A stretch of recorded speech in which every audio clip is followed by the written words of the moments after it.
The day I married Alexander Whitmore was the day every illusion of romance I once carried shattered into dust.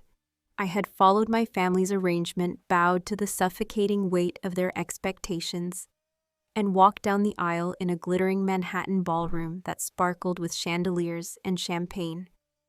Yet the man standing at the altar looked as though he were walking to his own execution. His jaw was tight, his eyes sharp with disdain, and beside him sat Chloe Monroe, his mistress, her face streaked with tears, as if she not I were the grieving bride.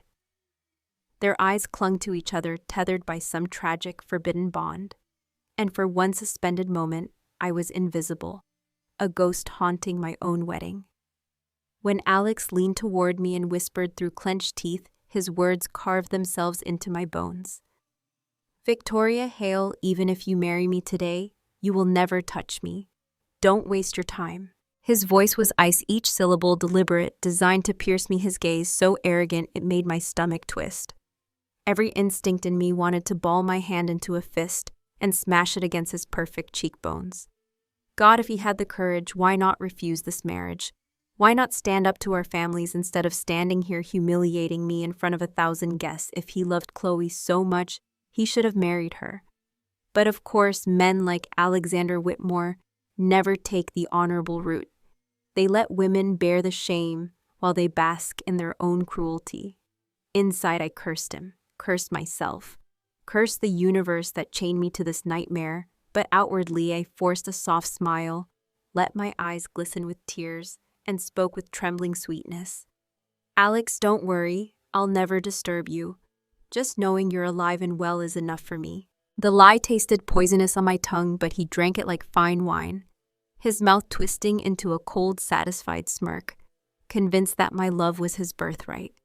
That moment I knew I had to stay as far away from this man as possible.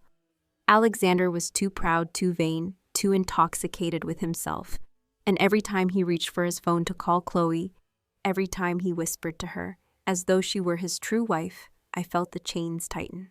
Chloe Monroe, the little mistress, was clever indeed. After the wedding, at least one small mercy came. I was free from the suffocating mansion of my father, Richard Hale Sr., a man who fancied himself a monarch. No more waking at dawn to bow to Evelyn Hale, my stepmother. No more silent dinners, where I had to keep my head down and wait until she finished before I could touch a morsel. No more punishments for walking too loudly or breathing out of turn. My family nouveau riche from real estate deals in Los Angeles strutted around like feudal lords from another century, enslaving their own children with outdated rituals. Finally, I was gone, and I vowed never to let their madness rule me again. That first morning of freedom, I slept until 10, clutching the soft duvet of my new Upper East Side apartment, and when I awoke, tears burst from my eyes. Who knew that sleeping late could feel like heaven? Alex was absent, undoubtedly tangled in Chloe's arms, and the dining table was laid with over 10 steaming dishes. None of them the cold leftovers I had once been forced to eat.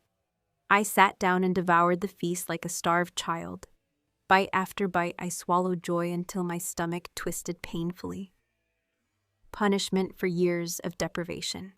Sweat drenched my temples, my skin paled, and when I dialed Alex in desperation, he silenced every call. Pain ripped through me so sharply, I could not even cry out until the cleaning lady discovered me collapsed and rushed me to the hospital.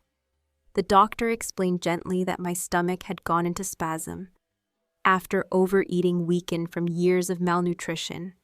Lying in that hospital bed, frail and fragile, I made a vow to myself. From that day on, I would eat every delicious thing I had ever been denied, no matter what. Days later, Alex finally deigned to call.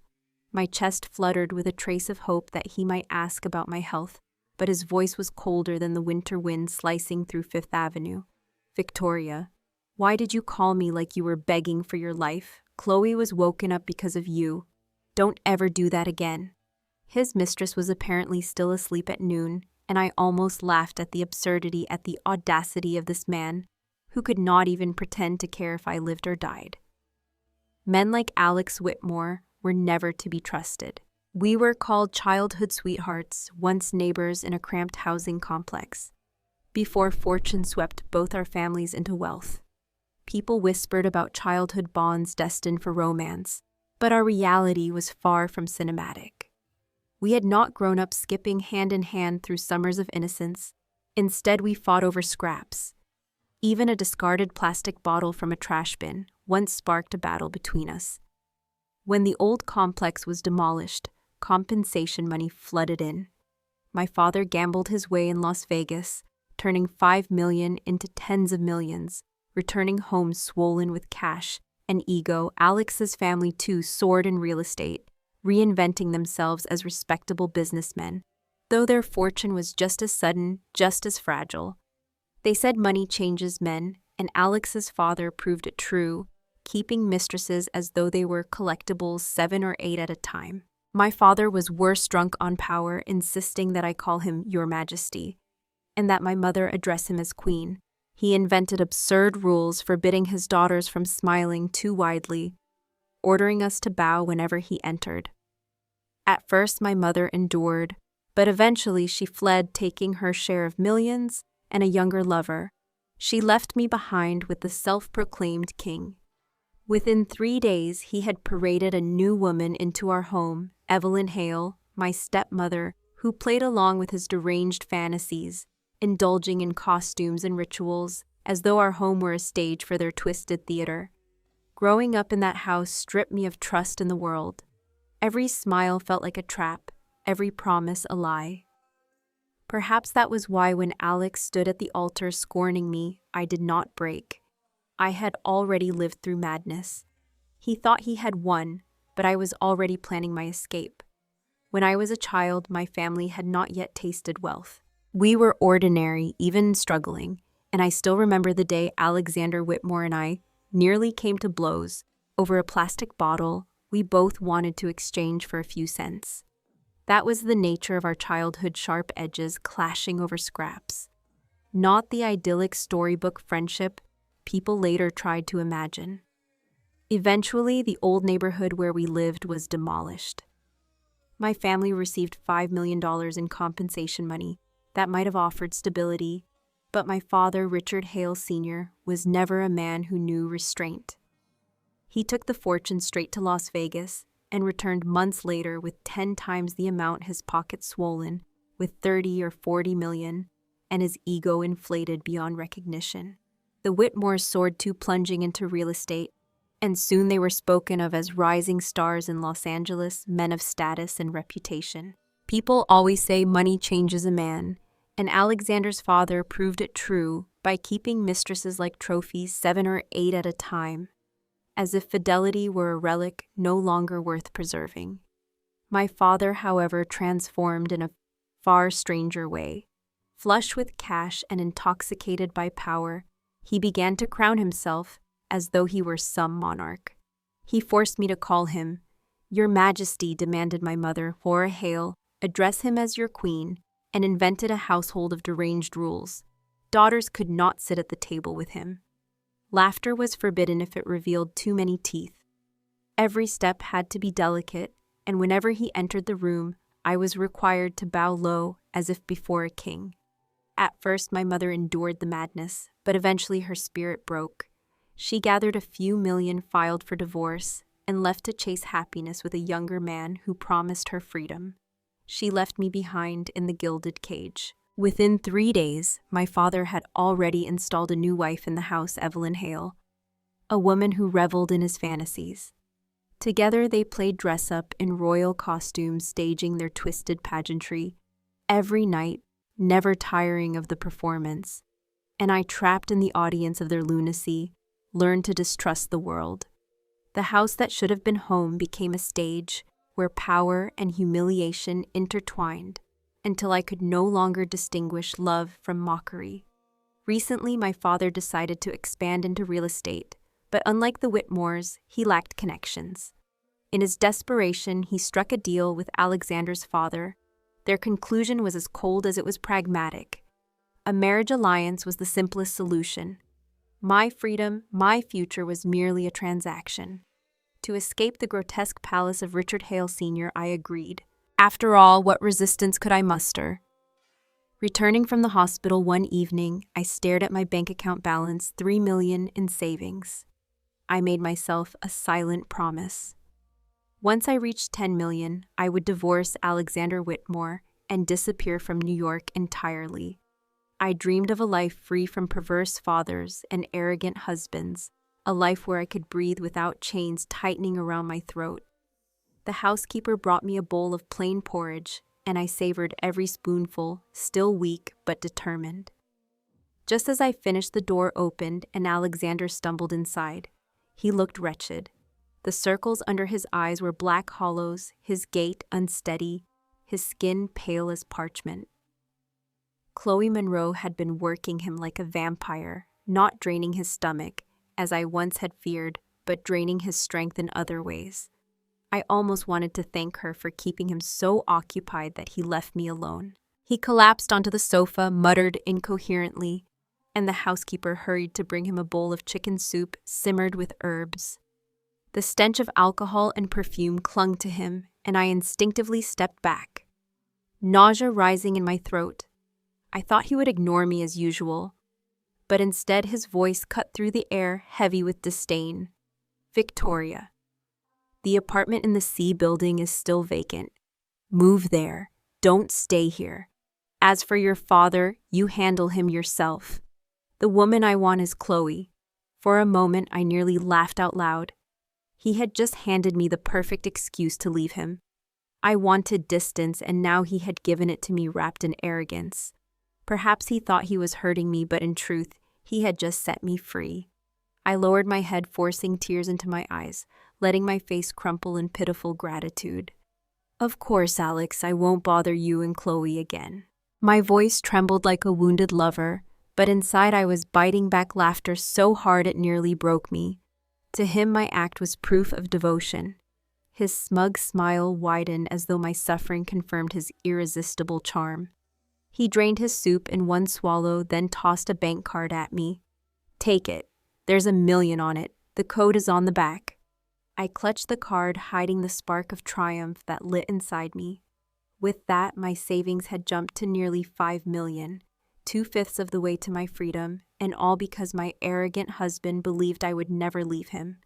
But just as I thought I was finally free of him, Alexander Whitmore suddenly pulled me into his arms. My entire body went cold, a shiver of dread racing down my spine. His voice brushed my ear, dripping with mockery disguised as concern. Victoria, look at you, skin and bones. If you want me to cherish you, you should take better care of yourself. The places that should be full should be full. Such a waste of such a pretty little face. My fists clenched so tight, the nails bit into my palms. My head bowed so he would not see the rage in my eyes. Inside, I was screaming for Chloe Monroe to appear and save me from his suffocating grip. At last, after drinking me in with a few more smug glances, he released me. I bolted to my bedroom and locked the door, pressing my back against it. Heart pounding, skin crawling. Yet in his twisted mind, my panic would only look like shyness, proof that I secretly longed for him. I heard him in the living room, stroking his chin, murmuring to himself, "Too much meat gets boring. Sometimes a lighter dish isn't so bad." My stomach churned with revulsion. I packed my belongings as quickly as I could and left for the apartment in the C building. When he watched me walk out with my suitcases, he even licked his lips, amused, as if my escape were some game he had orchestrated. The new apartment was pristine, well-furnished, every surface shining. I exhaled in relief, finally able to breathe, without his stench filling the air. For the first time in years, I felt something like peace. I bought glass succulents from the flower market, little round treasures that seemed to smile at me from their pots. Growing up under my father's bizarre rules, I had never been allowed to choose things I liked, never permitted to indulge in hobbies, forced instead into tedious etiquette lessons. Now I could decorate however I wanted. It was liberating, intoxicating. But peace never lasted. A message arrived from my father, Richard Hale Sr. His words made my stomach drop. "Victoria, bring your husband to see me." Just like that, my mood collapsed. I typed the expected response, "As you command, your majesty," then threw myself onto the sofa, groaning. God, the last thing I wanted was to see him, yet I knew if I wanted freedom, I needed more money. And money still meant enduring Alex. I forced myself to text him. "Alex, my father wants us to visit him." He did not reply. Minutes later, my phone rang. I answered and froze.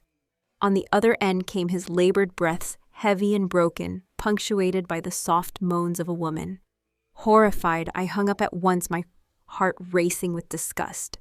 By afternoon, he arrived in a sleek Maserati, leaning casually against the hood, cigarette dangling from his lips. His pose was effortlessly masculine, his expression brooding, and to anyone else he might have looked devastatingly handsome. But all I could see was the pitiful wreck I had heard earlier, gasping in another woman's bed. The contrast nearly made me laugh. I schooled my face into calm, though inside I wanted to pretend I had never met him. Still, when the moment came, I whispered, "Alex, let's go," and slipped quickly into the car, cheeks burning with shame. At the gates of my father's mansion in Los Angeles, I inhaled deeply, arranging my expression into the perfect mask, a touch of bashful maiden, a measure of composure, a dash of grace. I stepped inside with small, delicate movements, Alex trailing with a basket of gifts. I had to admit, when he was not unraveling in madness, he could look dangerously appealing. His tall frame, sharp nose, chiseled features. Unfortunately, such moments were rare. As soon as we entered, I lowered myself in a deep bow. "Blessings upon you, your majesty." Alex did not flinch. He had seen this absurd charade before. My father accepted the gifts with a wave of his hand and barked at me. "Enough! Go make tea for your husband." Like a trained servant, I hurried to the kitchen where I encountered Evelyn Hale. She stood in a high-slit Cheongsam smugness radiating from every pore. The moment her eyes landed on me, she gave a disdainful snort and swept out, leaving me baffled. What offense had I committed this time? Dinner was no better. My father and Alex sat at the head of the table, eating first. Only after they had finished were Evelyn and I permitted to sit. I stared at the cold leftovers before me, my appetite gone. Evelyn, however, ate heartily, her lips curving into a triumphant smile. Then I noticed her belly subtly protruding. She caught my glance and smirked. "Perhaps you didn't know. I'm carrying a son." "The heir." I pasted on a congratulatory smile, my voice falsely bright. "Congratulations." Inside, I muttered bitterly, another victim, another pawn. The moment dinner ended, I dragged Alex out of that suffocating house. Hunger gnawed at my stomach, and images of lobster skewers, pho, hot pot, all danced in my mind. Yet instead of going home alone, Alex followed me inside and sank onto my sofa, as though he belonged there. The audacity made my skin crawl. "Alex, it's late, you should go," I said, softly, trying to mask my desperation with politeness. "I'm afraid of the dark." I hoped he would take the hint, but instead he leaned back with that infuriating smirk and replied coldly, "Prepare a room for me. I'll be staying here tonight." Inside, my stomach twisted in dread, but outwardly I forced a smile. "Of course I'll take care of it," I murmured, rushing to ready the guest room, as if this were a favor I welcomed.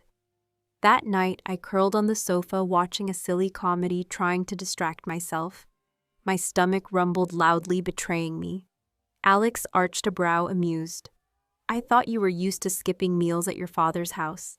His tone was mocking, but then he surprised me. He pulled out his phone and ordered food. When the delivery arrived and I tasted hot dishes that didn't reek of leftovers, emotion welled up so suddenly I nearly cried. For once I could eat until I was full, and that tiny kindness, though unintentional, almost broke me. By morning he was gone, leaving behind nothing but the faint scent of his cologne. I slept late, basking in the stolen peace, then woke to order more food, scrolling through my bank account with quiet calculation. My savings were creeping toward the number that meant freedom, 10 million. Once I reached it, I would leave everything behind. That evening, as I laughed aloud at my favorite sitcom, the front door clicked open. I froze. Alex. He should have been with Chloe, yet here he was strolling in, as if he belonged, loosening his tie, shedding his jacket, and dropping beside me on the sofa. Without asking, he grabbed the food I had ordered and began eating with relish. I forced a stiff smile, retreating to the kitchen to pour him water, but when I returned, his eyes were on me. For the first time, his gaze was not icy, but strangely tender.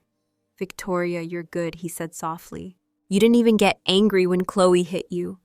That shows you truly love me." His words landed like poison in my stomach. Love? Was he insane? My hands trembled as I stared at him, torn between laughing at the absurdity and retching in disgust. Then I noticed the faint red scratches on his neck. Fresh marks from Chloe's fury, and realization struck. He had cheated on her with someone else, and Chloe had clawed him in rage. Oh, how sweet the irony. But my brief amusement soured quickly as I watched him devour my skewers, my precious grilled squid, my chicken wings, my beef sticks. Every bite that disappeared into his mouth was a wound. Did he have any idea what I had endured all those years in my father's house, how I had been denied food, how grilled meat had been a rare luxury, savored only 3 times in more than a decade? Now that I finally had the chance to indulge, he stole it from me without hesitation. And as if that weren't enough, when he finished, he leaned back and said smugly, "You're not bad. Maybe I should consider spoiling you a little." Rage burned through me so hot I almost hurled the glass in my hand straight at his arrogant face. But I swallowed it down. I had survived years of humiliation. I would not let a burst of temper ruin my escape plan. Instead, I carried the glass to the kitchen, filled it with icy water, and set it before him with quiet obedience. He drained it, muttered something about being tired, and went to lie on the sofa. I watched him glance back 3 times as if reluctant to leave my side, and I had to cover my mouth to keep from laughing. Men like him never realized how loathsome they were. They thought a handsome face and a padded bank account were enough to own a woman's heart. They didn't understand that what truly moved a heart was sincerity, tenderness, devotion. Alex Whitmore possessed none of these. That night I lay in bed dreaming of freedom, imagining the life that waited once I escaped New York. Meanwhile, in the living room, Alex tossed and turned. The combination of heavy barbecue and ice water wreaked havoc on his stomach. By dawn, he was doubled over, shivering on the sofa, his skin ashen, his eyes glazed with pain. When I found him, I almost pitied him. Almost. The sight of him brought a smile to my lips, sharp and knowing. "Serves you right," I whispered under my breath. I called a doctor who examined him and left medication. Alex had no choice but to lie still, a chastened shadow of his usual arrogance. In the days that followed, he lingered around my apartment, but his bluster was gone. He no longer dared to push too far, no longer grabbed at me or barked commands. Perhaps Chloe had reclaimed him, perhaps she had worn him down again. Because he seemed distracted, his sharp edges dulled. And for me, blessedly, there was quiet. Each day that passed, I watched my savings grow, the number in my account climbing steadily. 5 million, 7 million, 8.5. I was almost there. Every dollar brought me closer to the moment when I would walk away from this cursed marriage and the grotesque family that had chained me for so long. 5 million, 8 million, 9.5, just a little more, and I would reach my goal of 10 million. With each deposit, my body seemed to heal. My frame filled out, color returned to my cheeks, and for the first time in years, I looked in the mirror and saw a woman alive, rather than a ghost. I was dreaming of freedom when the pressure began. My father's family whispered, Alex himself hinted that it was time for children. The absurdity of it almost made me laugh. Alex Whitmore believed I owed him an heir. I stared at him in disbelief, thinking, if you want a child, go to Chloe Monroe, go to any of your mistresses, but don't come to me. Yet he was relentless. Even weakened from constant stomach troubles, his limbs trembling. After nights of indulgence, he gazed at me with eyes that pretended to be soulful. Word spread that he had broken things off with Chloe, that he was determined to devote himself to me. I did not bother to hide my revulsion. My face spoke the truth. He refused to see my coldness unmistakable. Still in his twisted imagination, he believed my rejection was a sign of love, turned bitter, that I hated him because I loved him too much. He promised to protect me from any mistress to cherish me, and I could only sit in silence beyond words. Worse still, he developed the revolting habit of wandering the apartment in nothing but his boxers, after showers his body on display, as if he were some prize I should covet. My spirit was fraying, my patience gone. I had endured long enough. The moment came suddenly. I could not hold back any more. My hand flew before I could stop it, striking his face with a sharp crack. His eyes widened, then flared with fire. "You dare strike me, a wife daring to raise her hand to her husband? The heavens themselves will not forgive this." He snatched the divorce papers, signed them with a flourish, and threw them back at me. "You want out? Fine. I'll give you your freedom." My breath caught in my throat. After everything, after years of humiliation and suffocation, freedom came with a single furious stroke of his pen. Relief flooded me, so intoxicating I nearly wept. For the first time in my life, no one held a chain around my neck. But Alex Whitmore was not finished. As I packed my things in preparation to leave New York, he unraveled. He cornered me days before my departure. His eyes wild, claiming he loved me, begging to marry me again, swearing he would be different this time. His desperation was pitiful, but also terrifying. I needed to sever him completely. And so I planned my escape, not just as divorce, but as death. I sealed the walls of my apartment with foil-layered wallpaper over it, set pork to burn so the stench would mimic flesh. Then I called the fire department and vanished. By the time Alex arrived, the apartment was charred black. My belongings destroyed, the only recognizable item, a heavy watch he had once given me, lying amid the ashes. The police told him there was no body, but he clung to his delusion, insisting I was gone. Convinced because I had sworn I would never wear that watch. Fool, to think I would end my life for him. Yet his grief was real. For weeks he walked the city like a widower, until fate put before him a woman with my face. She soothed his wounded pride, gave him comfort, and in his shallow heart she became my replacement. Let him have her. I boarded a plane bound for Paris, determined to start anew, far from the men who had broken me. My plan was simple: hide abroad, vanish into anonymity, then perhaps one day return stronger. Exhaustion weighed on me as I sank into my seat, eyelids heavy. Beside me sat a young man, strikingly handsome, his features a flawless blend of East and West. His eyes were a deep clear blue, his nose sharp, his smile so radiant it seemed to warm the cold cabin air. When he turned to me and smiled, I felt heat rush to my cheeks. I nodded politely, forcing myself to remain composed, even as I thought he is exactly my type. The turbulence of the past weeks had worn me thin. An illness had begun to tug at me. My head grew heavy, and before I realized, I had leaned onto his shoulder and drifted into sleep. He did not stir, did not push me away. Instead, he shifted slightly, adjusting his posture so that I could rest more comfortably. When the plane landed, I awoke startled, embarrassed, only to find him smiling as though nothing had happened. To my surprise, he checked into the very same hotel I had reserved. Coincidence or fate, I could not decide, but it made my heart stumble. Inside, I was elated, yet I cautioned myself. Men could not be trusted. I had learned that lesson too well. Still, when this young man introduced himself as Ryan Carter, 20 years old, 6'2", half American and half European, with a passion for sports and a heart that seemed to beat in every word, I found myself listening.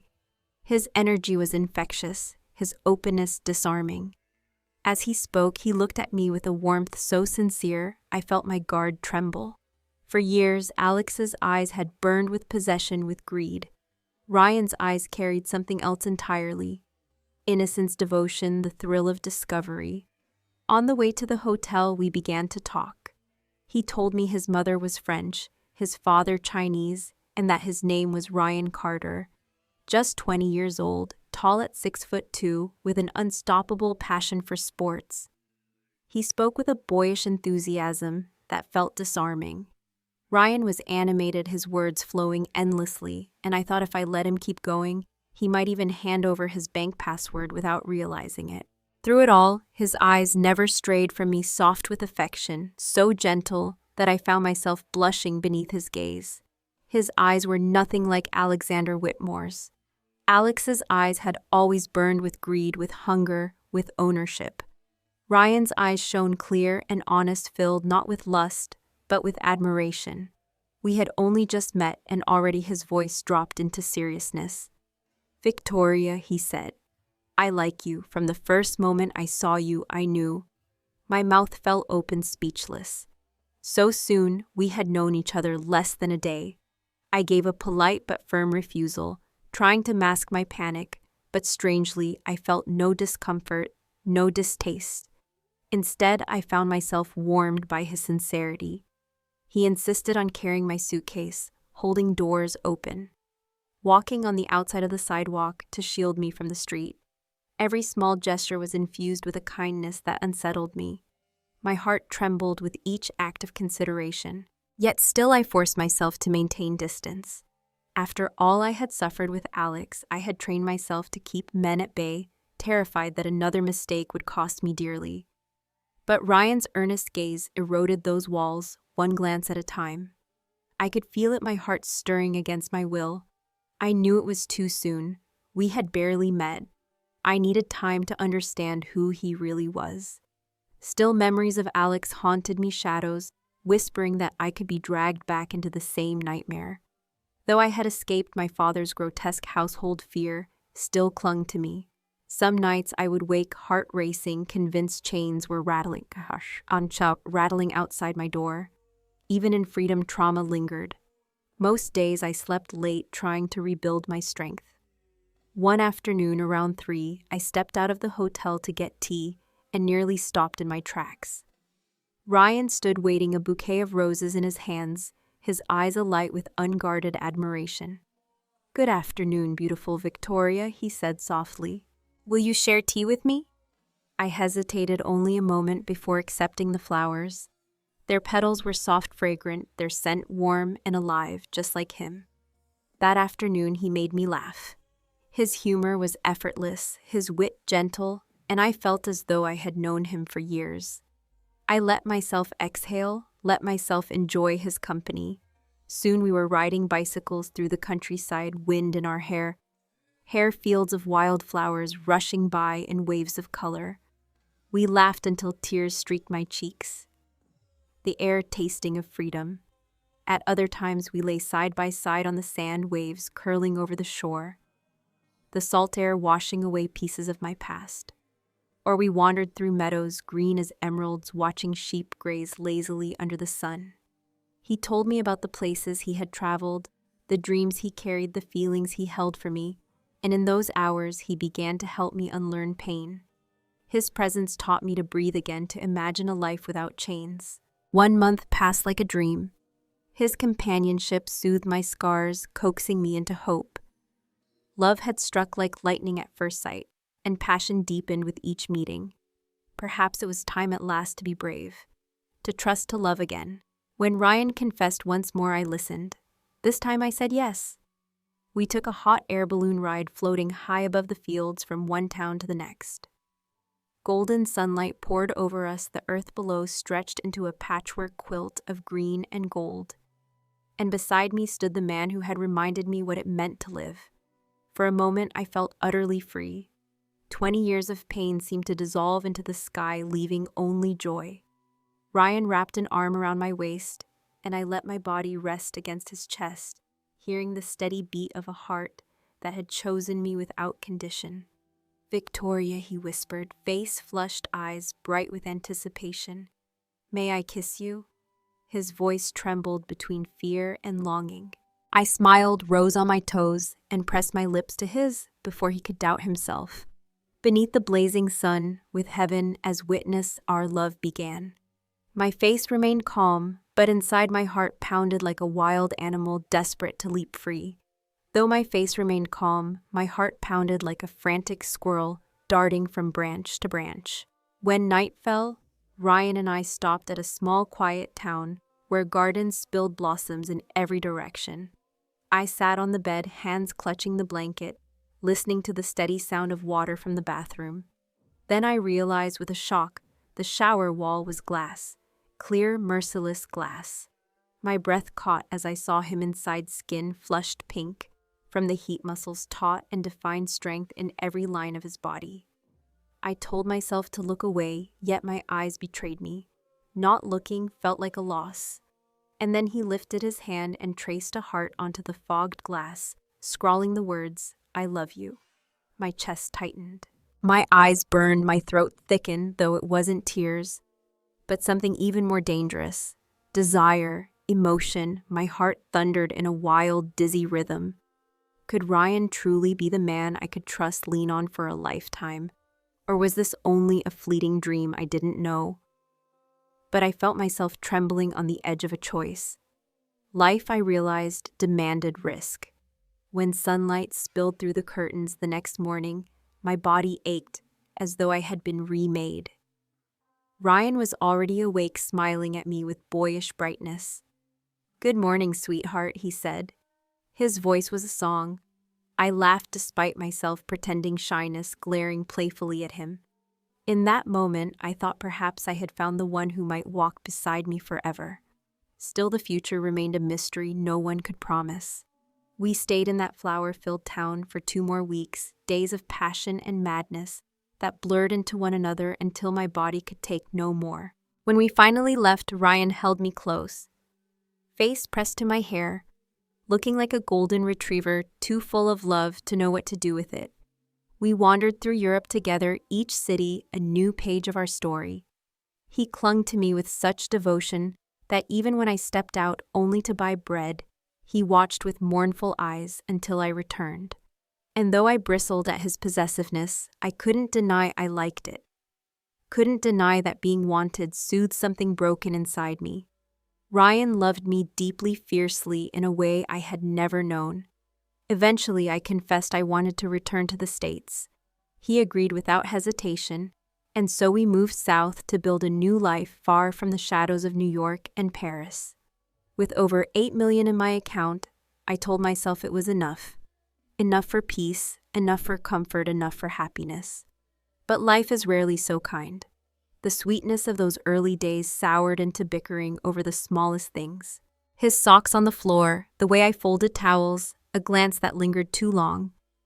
At a stranger, arguments grew like weeds. Then came the scent. Each time Ryan returned home, I caught it, faint but undeniable, a fragrance clinging to him. Delicate, enticing, not mine. My chest clenched. Who was she? His family had once been poor, only to rise quickly on the wave of land compensation, and now they pressed on him the burden of their expectations. That weight did not stop my loneliness from deepening. On our first anniversary, I prepared a table heavy with food, dressed in my best hope, trembling inside me like a flame. A message arrived instead. Can't come home, working late, love you, kisses. My eyes blurred. My lip bled where I bit it to stop the tears. I sat on the sofa staring at the feast until it cooled, then ate alone, each bite a stone in my throat. Why, after everything I had endured, after surviving my father, after escaping Alex, was I once again sitting before a cold meal by myself? I had sacrificed my career to be a wife, to give Ryan a home, only to be left with shadows. Again and again he came home late or not at all. Again and again I ate alone. Finally, bitterness drove me to his office. But when I arrived, I was told he had already left. Confusion turned to ice as I checked my phone. Another text, sweet words, excuses of overtime. Yet at the same time, his social media flickered alive, a post already deleted, but not fast enough. A blurred club, neon lights, bodies pressed together. The caption read, "My life is wilder than you can imagine." I stared at the empty screen, the vanished post, my pulse hammering in my ears. Then I laughed. a bitter, broken laugh. Men, no matter the name, no matter the face, they could never be trusted. Back at home, I tore the necklace Ryan had once given me from my neck and hurled it to the floor. The sound echoed through the empty apartment, sharp and final.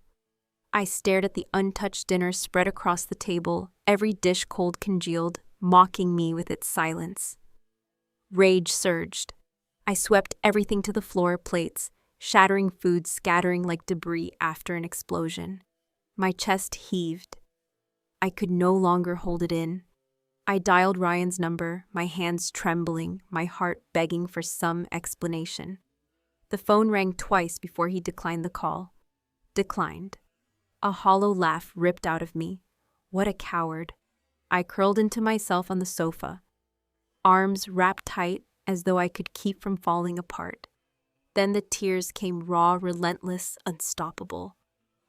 My sobs filled the apartment louder than the silence ever had. Why was I always betrayed by the very people I dared to love? My mother hadn't wanted to take me when she left. My father had reduced me to a tool for his twisted games. Alex had humiliated me at the altar, and now Ryan. Ryan, who had sworn he adored me, was no different. Was it me? Was I truly unworthy of genuine love? Maybe I was never meant to be cherished at all. The thought strangled me. My chest felt crushed by an invisible hand. My limbs trembled with exhaustion as though every cell in my body had been gnawed hollow by despair. Love was supposed to be a balm, but all it had given me was wounds that festered. Why did it have to hurt like this? Why was Ryan free to live recklessly, to laugh, to dance in nightclubs? While I sat here suffocating, he had said he loved me first. He had begged me to trust him, and yet he was the one who turned away. It was nearly midnight when the door opened. Ryan stepped inside, eyes widening at the mess at the chaos I had created at me, sitting blank and broken on the couch. "Victoria, what happened?" "Did someone break in?" he asked, alarm in his voice. He wasn't drunk, not exactly, but the marks on his neck told me more than words could. I lifted my gaze slowly. Every ounce of fury and grief condensed into one question. "Where were you, Ryan?" "You told me you were working late. I went to your office. You weren't there." His face shifted, the mask slipping just enough for me to see the lie forming. And then, rather than remorse, he chose indignation. "You don't trust me. You think I'd cheat on you?" The audacity nearly made me laugh. A man caught red-handed, still clinging to innocence. He sighed, feigning weariness, lowering his voice into something practiced. "All right, I was out with friends, just a drink or two. Don't be upset, okay?" But I was past anger. My heart had already frozen. "Ryan, when you said you loved me, was it ever real? Or was it all a lie?" Silence. Then irritation flashed across his face. Why dig up useless questions? What does it matter now? It mattered because it was all I had left to cling to. His answer shattered what little hope remained. I steadied my voice, cold as steel. "One last question. How many women have you betrayed me with since we've been together?" He scoffed, eyes narrowing. "Betrayal, don't use words that heavy." "We were dating, not married." "And you," he sneered. "You actually believed in love at first sight. I wanted you for your looks. Nothing more. Once I got bored, why should I chain myself to you for life?" My stomach twisted. Hatred rose like bile. Without thinking, my hand flew and struck his face. The sound cracked in the air, leaving his cheek red and burning. For a heartbeat, he froze, eyes wide with disbelief. Then rage surged in him like fire. "Victoria Hale," he roared, "how dare you? Get out! Get the hell out of my house!" I stood tall despite the trembling in my knees, grabbed my suitcase, and walked past him. No begging, no turning back. If Alex had at least left me with an apartment, Ryan offered nothing but venom. The night outside was cruel, the wind slicing across my skin, snowflakes melting bitter on my lips. I pulled my coat tighter, but nothing could shield me from the ache. I remembered once overhearing an artist say that a woman who believes in men's sweet words will be fooled at least 3 times in her life. Back then, I hadn't understood. Now I did. Pain was my teacher, and I had learned enough. I found a small cheap hotel and locked myself in the bathroom, lowering into the steaming water of the tub. The warmth seeped into me, loosening the knots, though the ache in my chest remained. Why should I waste another tear on a man like him? And yet the pain clawed at me unrelenting, as if my heart were being wrung dry by unseen hands. I stayed hidden for 3 days, letting the storm inside me quiet to a dull throb. This was not the end of me. It couldn't be. Life was waiting, and I refused to let a man like Ryan Carter write the last page of my story. So I made a choice. I gathered my money, packed what little I cared to keep, and pointed myself toward a new beginning. Austin, Texas. There I would open a small shop, fill it with crafts of my own making, and stitch back the pieces of my soul. In Austin, I told myself money no longer mattered. Whether my little shop earned much or little, I only cared that it filled me with peace. Light, I thought, would always find me if I followed it, and the shadows would fall behind. Strangely, though, the place I built, modest, tucked on a quiet street, closing each night at 8, became something more than a craft shop. People with broken hearts began to drift in. At first a few, then more, until it was almost ritual. My shelves of handmade trinkets became their sanctuary. They would talk, sometimes in whispers, sometimes in sobs, and I would listen. Not because I had answers, but because I knew what it meant to ache. I added a service without meaning to listening, just listening. And somehow that was enough. Word spread, and soon strangers from other towns, even other states, came, as though my little store was a place for healing. I never pretended to understand everything they carried, but I honored their sorrow as I wished someone had honored mine. I began to dream again. Maybe next year I thought I would travel, wander, see the world, and then return when spring came. But fate had other plans. One afternoon, as I was bent over a piece of delicate beadwork, the room tilted. My vision darkened at the edges. Fear rushed through me as my hands fumbled, useless, unable to steady myself. A friend rushed me to the hospital, and after a blur of tests and scans, the doctor's face told me what words soon confirmed. A tumor. Calm should not have been possible, yet it washed over me like a tide. I asked about surgery. The doctor studied the images again and again before answering, voice heavy with dread. 5%, he said.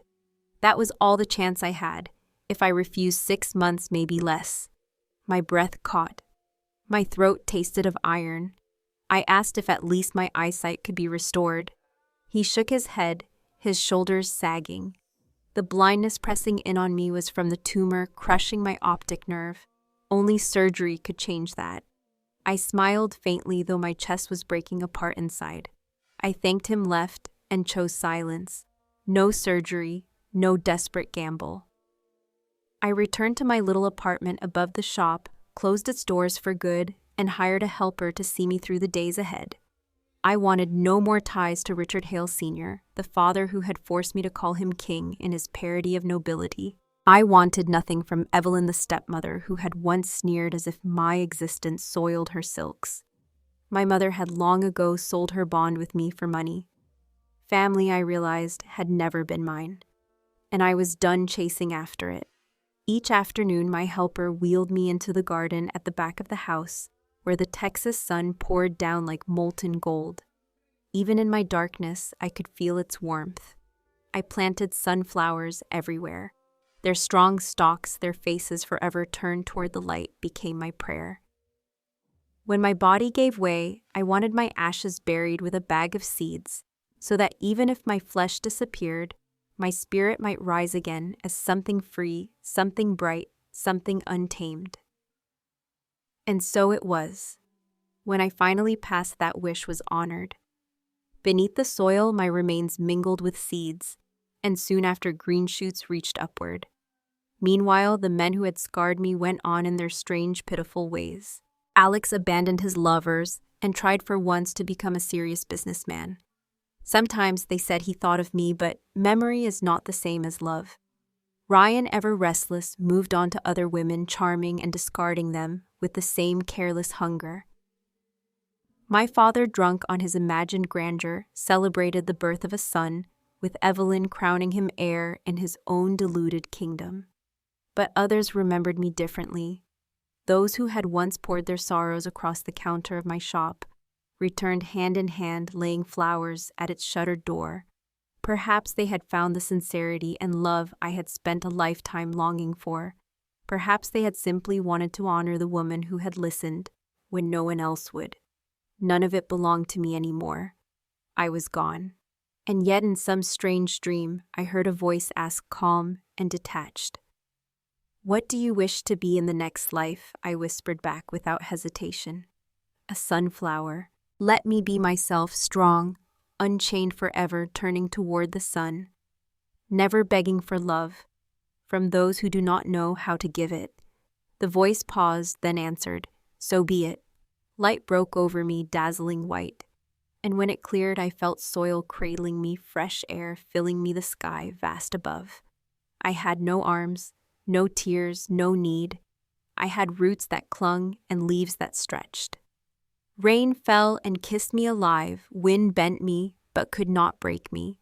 Sometimes pests tried to eat at my petals, and anger pulsed through me, shaking me with fury.